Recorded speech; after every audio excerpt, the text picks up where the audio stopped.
humingi ng pabor. Kung maaari po, pabigay po ito kayo. Tay, sobrang saya ka na magkasama tayo. I love you! I love you too.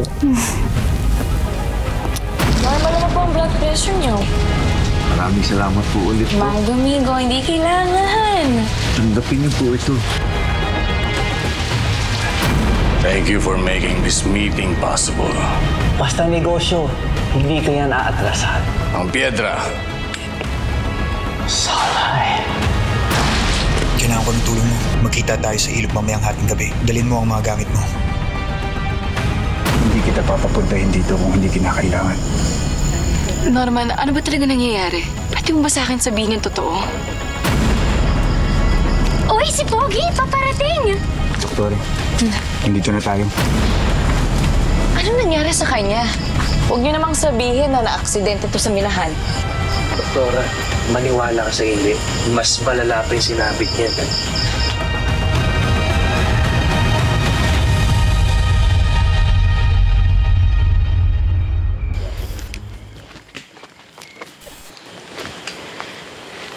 Bumubuti na daw yung lagay ni Utoy.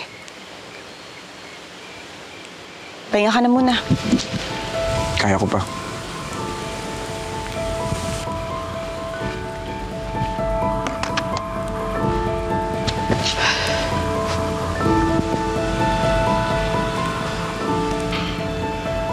Mabuti na isipan mo ulit na lumaban.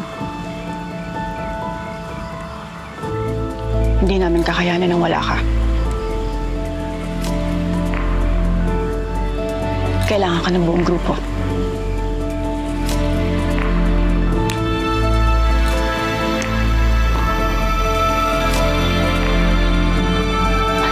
Masyadong maraming masamang puwersa sa mundo na to. Sino ang tutulong kung hindi tayo? Sino, Jane?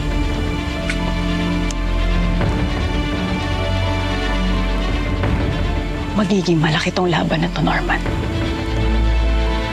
Magiging mahirap. Pero bumalik yung kumpiyansa ko lumaban ulit. Kasi bumalik ka na.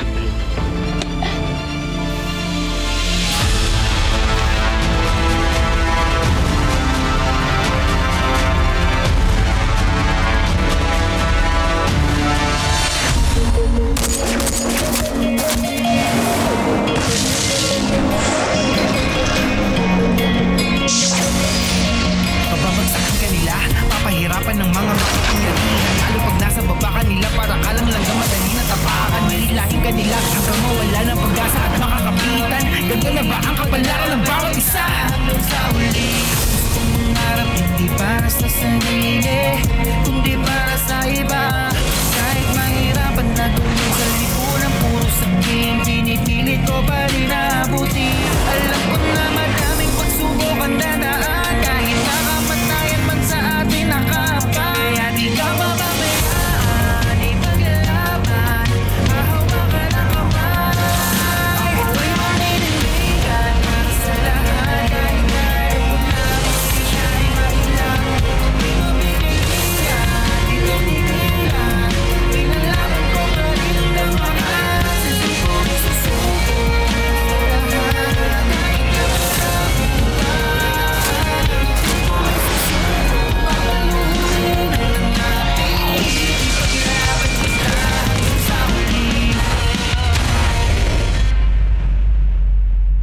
Thank you for accepting this conference call at the last minute. Pero merong malaking business proposal ng aking partner na si Judge Balmores. Good thing nagpatawag ka na rin, Mr. Wong. Because my fellow clients and I have something to say to Judge Balmores as well. Hindi namin alam kung gaano kalakas ang impluwensya mo sa operasyon.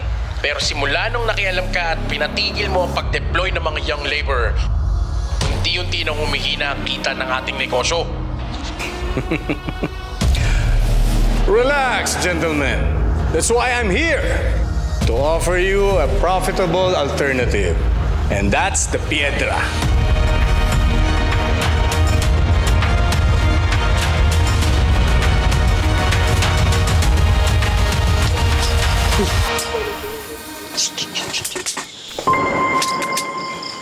Salamat.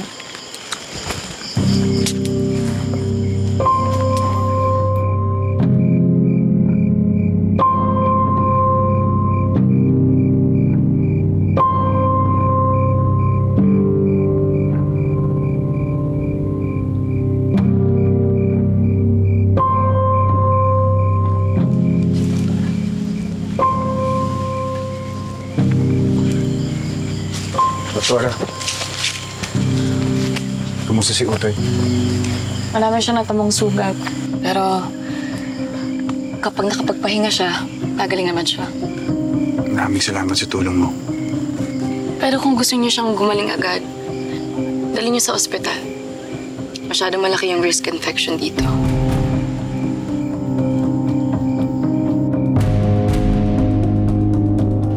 Sa ngayon, iilang deposit ng piedra pa lang ang nahanap dito sa Pilipinas, which makes it a highly sought-after commodity. Now, piedra has been on our radar for quite some time now. It just so happens that right now, we are currently securing a more stable source. And kung sakali,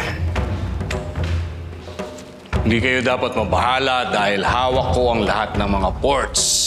And I deliver my promises. I deliver them good. Ang tanong, kayo ba kaya niyong i-handle ang shipment kung sakasakali? This sounds promising.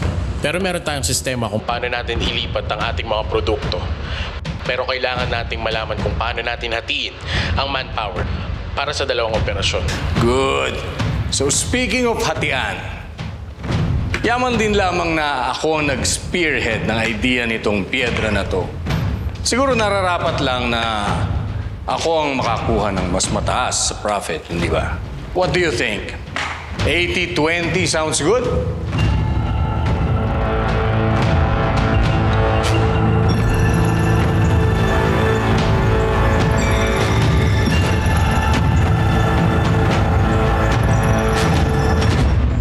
Naku, Doktora, sa ngayon hindi pa namin magagawa yan.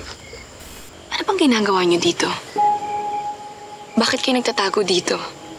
Sino ba kayo?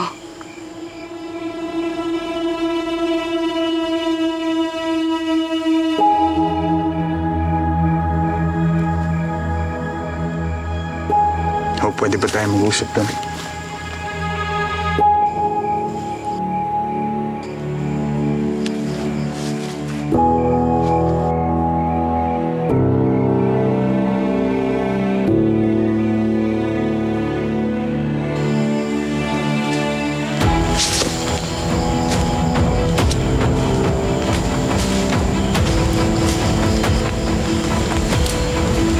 Wong, nababaliw na ata itong si Balmores.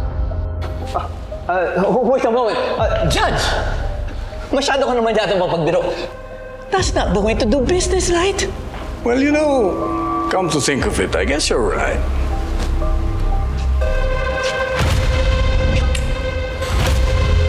He's right.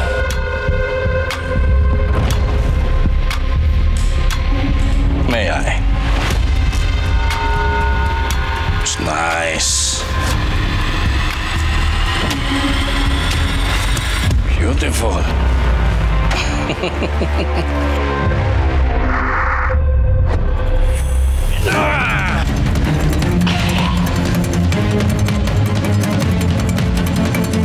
Sa tingin niyo ba, nagpapatawa ako? Meron ako ipukumpisan sa inyo ngayon. Akala niyo siguro, nakakalimutan ko na yung ginawa ninyong pagtatraitor sa akin, ha?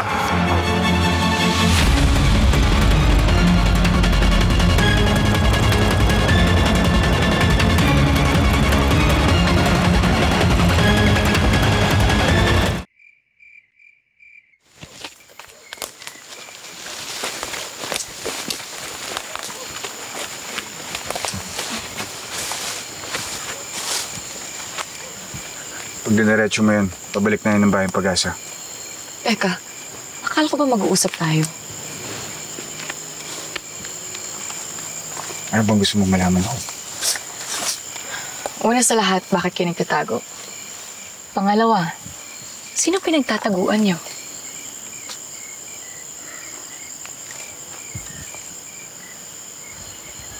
Nanggaling kami ng Rosario. Nahawak-hawak ng isang korap na dating judge, si Judge Benito Balmores. At ang kasama niya, si Gobernador Miguel Aguirre. Masasamang tao sila ho. Nawala ang babaeng pinakamamahal ko dahil sa kanila. Pati anak ko.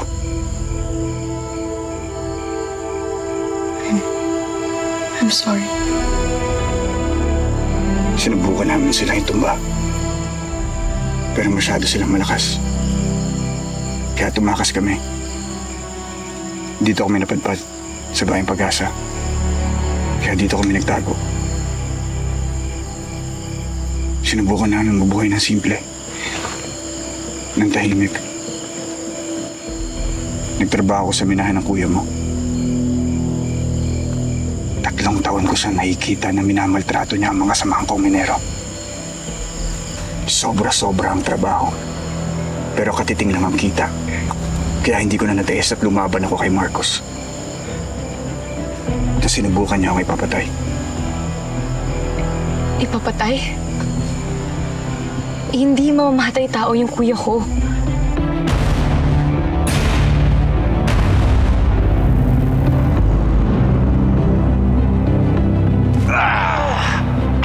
Hindi ko pa rin nakakalimutan yung ginawa niyong pagtatraitor sa akin. At sa susunod na gawin niyo, alam mo ako anong mangyayari sa inyo. Sa mga taong nagtatraitor sa akin. At total, kaibigan rin lang tayo. At alam ninyong hawak ko ang lahat ng ports ng Rosario. Malaya ninyo itong magagamit sa pagpasok at paglabas ng piedra. At sa anumang kakailanganin pa ninyo, legal man o illegal.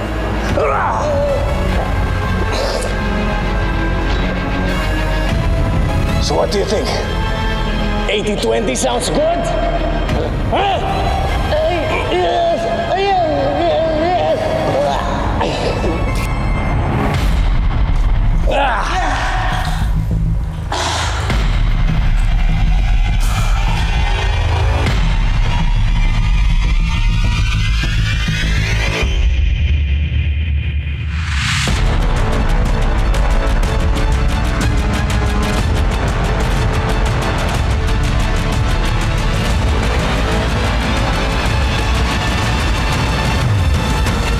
I-deliver niya kami ng piedra sa isa niyang kliyente dati sa mansyon ni Benito Balmores.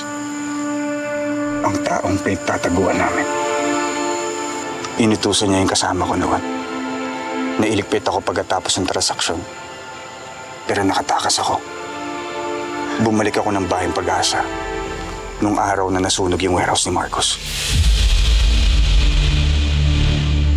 Ikaw?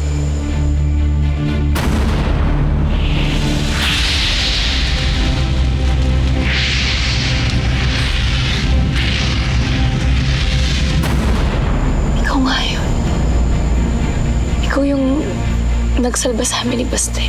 Pagkatapos ko iligtas, pinadakip niya ako at kinulong sa isang kampo. Nakaligtas ako dahil sa mga kasamahan ko. Kaya alam kong pinaghahanap ako ni Marcos. Inaasahan ko rin na kahit anong oras, pwedeng dumating dito si Benito Balmores. Isa rin sa mga negosyo nila ang sex trafficking. At posibleng kumukuha siya ng mga ibang babae hindi lang sa Rosario, kundi sa labas nito. Sa Bayang Pag-asa. Kaya kailangan kong mapigil ang operasyon ni Marcos.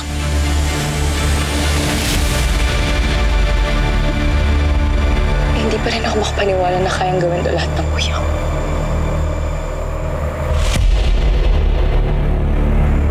Alam kong mahirap mapaniwala. Pero kailangan mong malaman ang totoo. Kailangan mong malaman ang ginagawa niya sa mga taong hindi sumusunod sa kanya.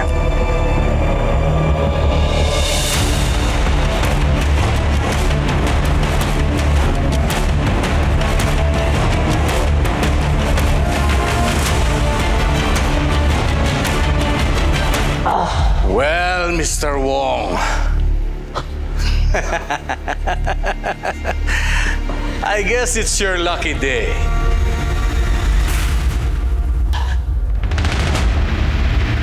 Sabi ko naman sa'yo, hindi ba? Huwag nagpapatronize ng mga pirated at peke.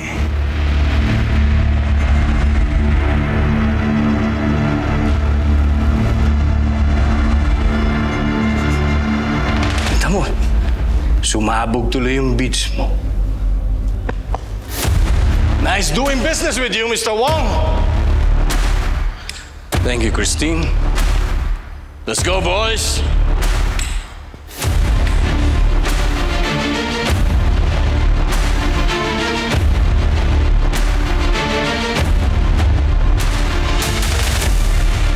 Ano? Bakit tumayo na ninyo lang tinulungan? Wala ba mga palayan? Tumino!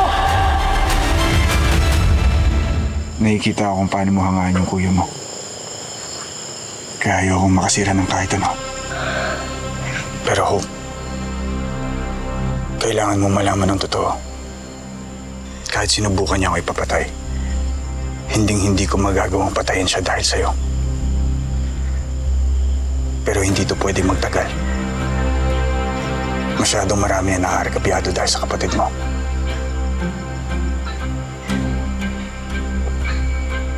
Alam kong mahirap paniwalaan ang mga sinasabi ko sa'yo ngayon. Pero kung hindi mo kami matutulungan, Hope, isa lang pakiusap ko sa'yo. Ano yan? Umalis ka na dito sa Bayang Pag-asa. May malaking digmaan na mangyayari dito. Delikado ka.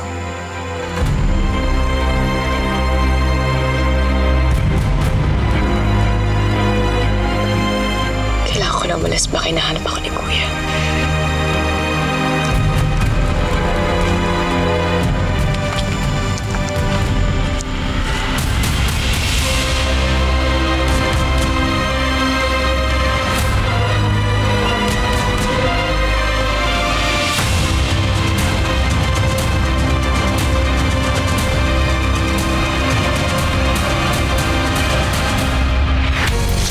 Nakausap mo na si Hope kung bakit tayo nagtatago kay Marcos.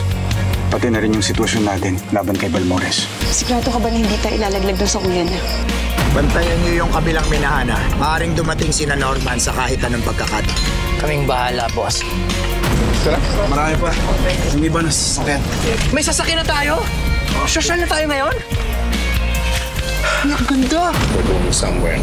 Saan tayo pupunta? Sa Bayang Pag-asa.